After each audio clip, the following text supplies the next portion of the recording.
Anong tawag nga ng ano yan doon? Ranger? Estero Rangers. Yan po. Yan po yung tawag ng kanilang grupo. Sila po yung in charge dito sa loob ng Dolomite Beach para mag-maintain po ng kalinisan.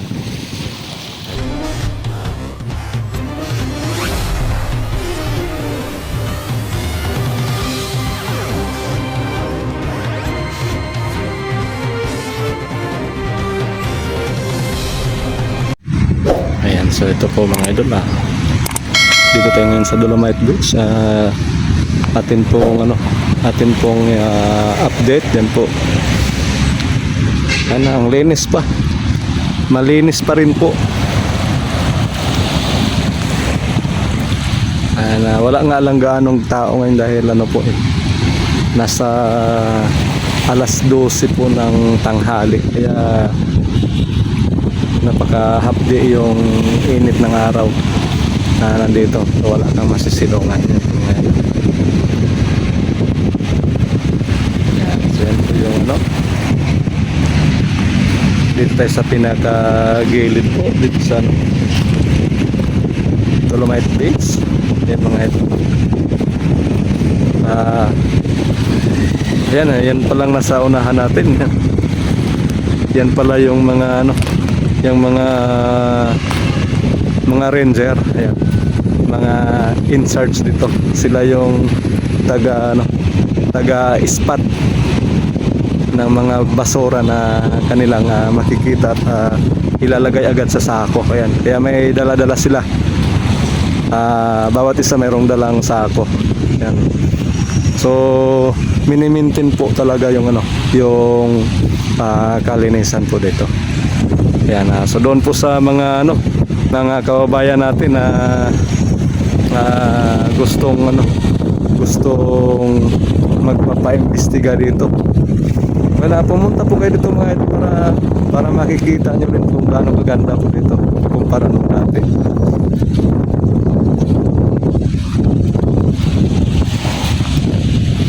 Ganyan sa kaganda.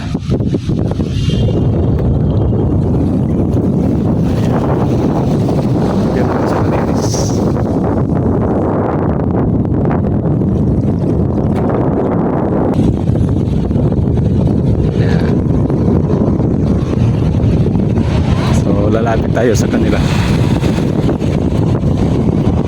Ito pong mga in charge po sa kalinisan po dito sa loob ng Dolomite Beach. Yan, may mga mangilan-ngilan pong mga basura din po nandito. Siyempre pagka may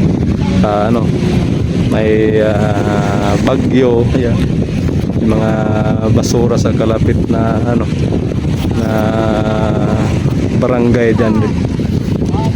So dito na pupunta.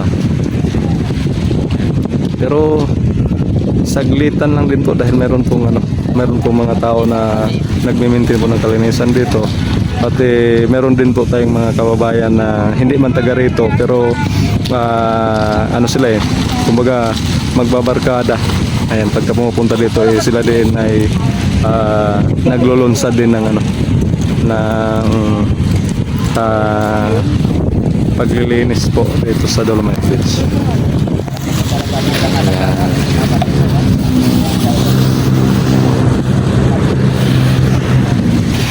Ayan, pinupulot na nila yung mga maliliit na mga basura. Yan, so, yung mga balat ng candy, yan mga idol. So ganoon din po kasi yung in charge dito. Shout out idol. Magandang tanghali. Sobrang init. Oh, yan sa pangalan ni idol, napakasipag nyo. Talagang mini-maintain nyo yung kalinisan dito sa Dolomite Beach. Ako si Alberto, Yopo. Ayan, si Sir Alberto, Yopo. Ayan, so sila po yung grupo nila yung anong tawag nga ng Ranger? Estero Rangers. Yan po yung tawag ng kanilang grupo. Sila po yung in charge dito sa loob ng Dolomite Beach para mag-maintain po ng kalinisan. Ayan, so proud to you sir. Yan po, talagang dahil sa inyo wala pong makikita ng ano dito basura. Mayroon man yung mga mangilan niya mga maliliit pero kinukuha po kagad. Sipin mo kung gaano po katirik yung araw ngayon pero hindi po nila iniinda yon at talagang ginagawa nila yung kanilang trabaho.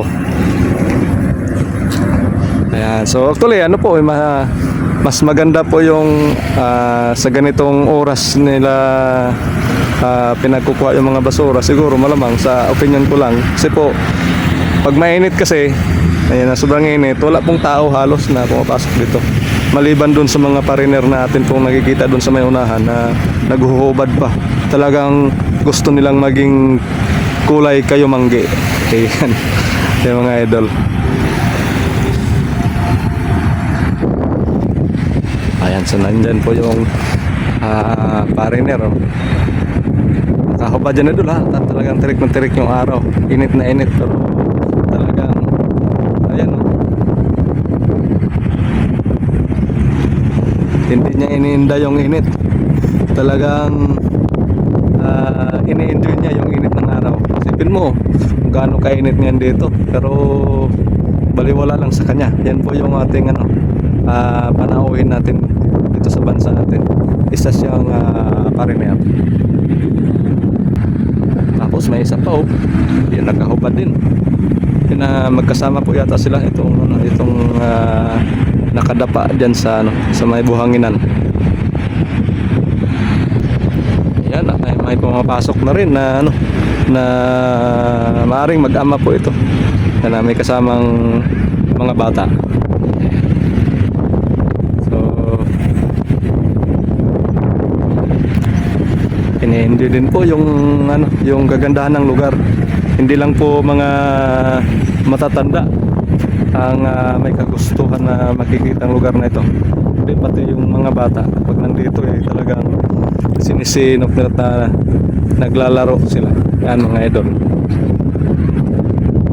Meron din pong nandun sa bandang dulo. Meron din pong mga ayan siya. Medyo malayo na yan. Ayan, tapos yung iba naman sumisilong na kasi mainit nga po talaga.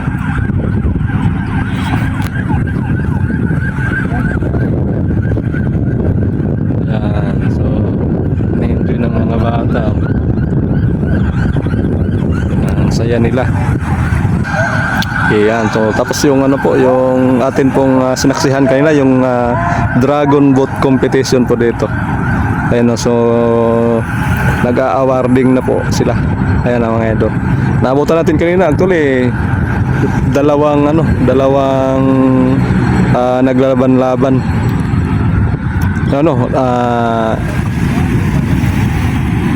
Sila So lima yung nagko-compete niyan mga idol. Tapos pangalawang panghuli, yung sinundan sa panghuli na set, yan po yung naabutan natin. So yan po yung activity po ngayon dito sa may Dolomite Beach. Yan. So bumalik na yung mga bata sa dinadala na ng kanilang ama doon sa malilim kasi mainit nga po talaga. So yan po mga idol kung nakikita nyo gaano po kalinis yan, gaano kaganda. Ayan, kaya marami po talagang nawiwili ng mga kababayan natin, kahit yung mga kababayan nating galing sa ibang bansa kapag umuwi dito sa Pilipinas, dumadaan talaga dito. Kilala na po ito mga idol kasi sa dami pong mga vloggers na nagla-live dito, kumukuha ng mga videos, kumukuha ng picture, pinopost sa kanilang mga mga platform sa FB yan. Kaya talagang nakikita ng mga kababayan natin kung gaano kaganda. Kaya kapag napunta sila dito sa Pilipinas, dinadaanan or pinupuntahan po nila yung lugar na ito. Yan, so tayo po ay mag-i-exit na rin kasi sobrang init din, nauuhaw na ako. Yan na mga idol. So iikot natin yung ating camera, yan.